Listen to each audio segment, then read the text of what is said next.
Kus Hendratmo merupakan penyanyi sekaligus presenter yang lahir di Kediri, pada tanggal 9 Februari tahun 1943.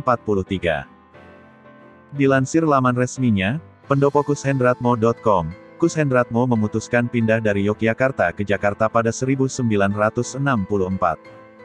Nama Kus Hendratmo populer setelah menjadi host di program kuis berpacu dalam melodi. Diberitakan Tribun News, acara itu berlangsung sejak tahun 1988 sampai tahun 1998, tahun 2000 sampai tahun 2005, dan tahun 2013 sampai tahun 2014. Nama Kus Hendratmo dan program yang dibawakannya itu cukup melekat di hati masyarakat, hingga menghantarkannya menjadi seorang presenter yang cukup populer kala itu. Kus Hendratmo juga pernah menjadi presenter di acara musik pesta. Program musik pesta ditayangkan di stasiun TV Indosiar.